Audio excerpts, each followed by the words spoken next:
Top quality और consistent performance के लिए सिर्फ सिल्वर पंप नाम याद रखना। ಇನ್ನು ಆರ್ಸಿಬಿ ಮಾರ್ಕೆಟಿಂಗ್ ಮುಖ್ಯಸ್ಥ ನಿಖಿಲ್ ಸೋಸಲೆ ವಿಚಾರಣೆಯಾಗಿದೆ.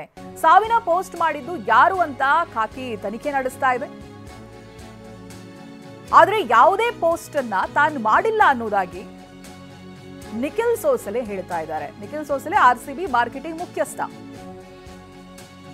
ಅದು ವಿಕ್ಟರಿ ಪರೇಡ್ ಆಗಿರಬಹುದು ಅಥವಾ ಫ್ರೀ ಟಿಕೆಟ್ ಬಗ್ಗೆ ಪೋಸ್ಟ್ ಮಾಡಿದ್ದು ಮಾಡಿಲ್ಲ, ಯಾರಿಂದಲೂ ಮಾಡಿಸಿನೂ ಇಲ್ಲ ಅಂತ ನಿಖಿಲ್ ಸೋಸಲೆ ಹೇಳ್ತಾ ಇದ್ದಾರೆ. ಆ ಎರಡು ಪೋಸ್ಟ್ಗಳು ಪೋಸ್ಟ್ ಆದಾಗ ತಾನು ಅಹಮದಾಬಾದ್ನಲ್ಲಿದ್ದೆ ಅನ್ನೋದಾಗಿಯೂ ಹೇಳಿದ್ದಾರೆ.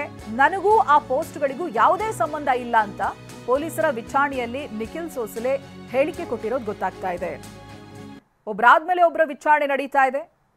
ಆರ್ಸಿಬಿ ಮಾರ್ಕೆಟಿಂಗ್ ಮುಖ್ಯಸ್ಥ ನಿಖಿಲ್ ಸೋಸಲೆ ವಿಚಾರಣೆ ಸಂದರ್ಭ ಆ ಪೋಸ್ಟ್ ಹಾಕಿದ್ ಯಾರು ಏನು ಅನ್ನೋದನ್ನ ಕಾಕಿ ಕೇಳಿದೆ. ಯಾವುದೇ ಪೋಸ್ಟ್ ಅನ್ನ ತಾನು ಮಾಡಿಲ್ಲ, ಅದು ವಿಕ್ಟರಿ ಪರೇಡ್ಗೆ ಸಂಬಂಧಪಟ್ಟಂತೆ ಫ್ರೀ ಟಿಕೆಟ್ ಬಗ್ಗೆ ನಾನು ಪೋಸ್ಟ್ ಮಾಡಿಲ್ಲ, ಹಾಗೆ ಬೇರೆಯವರಿಂದ ಮಾಡಿಸಿನೂ ಇಲ್ಲ ಅಂತ ಹೇಳಿದ್ದಾರೆ.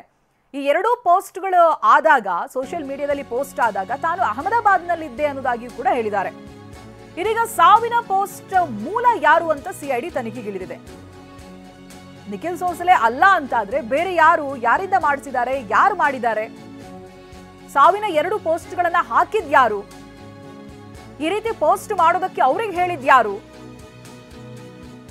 ಹಾಗೆ ಈ ಪೋಸ್ಟ್ಗಳು ಎಲ್ಲಿಂದ ಅಪ್ಲೋಡ್ ಆಯಿತು, ಸೋಷಿಯಲ್ ಮೀಡಿಯಾದ ನಿರ್ವಹಣೆ ಮಾಡ್ತಾ ಇರೋರು ಯಾರು, ಹಾಗೆ ಇಂತಹ ಪೋಸ್ಟ್ ಹಾಕಬೇಕಾದ್ರೆ ಯಾರ ಅನುಮತಿ ಪಡಿಬೇಕು, ಒಂದು ದೊಡ್ಡ ಸಂಸ್ಥೆ ಅದರ ಸೋಷಿಯಲ್ ಮೀಡಿಯಾ ಹ್ಯಾಂಡ್ಲರ್ಸ್ ಈ ರೀತಿಯಾಗಿ ನಾವು ಈ ಪೇಜ್ ನಲ್ಲಿ ಹೀಗೊಂದು ಪೋಸ್ಟ್ ಹಾಕ್ತಾ ಇದ್ದೀವಿ ಅಂತ ಹಾಕುವಾಗ ಯಾರು ಪರ್ಮಿಷನ್ ತಗೋಬೇಕು, ಯಾರ ಅಪ್ರೂವಲ್ ಇವ್ರಿಗೆ ಸಿಗಬೇಕು, ಯಾರು ಇದನ್ನ ಮಾನಿಟರ್ ಮಾಡ್ತಾರೆ, ಮೇಲ್ವಿಚಾರಕರು ಯಾರು, ಇವೆಲ್ಲ ತನಿಖೆಯನ್ನ ಸಿಐಡಿ ಅಧಿಕಾರಿಗಳು ಮಾಡ್ತಾ ಇದ್ದಾರೆ.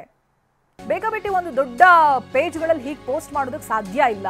ಯಾರಾದ್ರೂ ಒಬ್ರು ಅಪ್ರೂವಲ್ ಮಾಡಿರ್ಬೇಕು, ಅದು ಯಾರು ಅನ್ನೋದಾಗಿ ವಿಚಾರಣೆ ನಡೀತಾ ಇದೆ.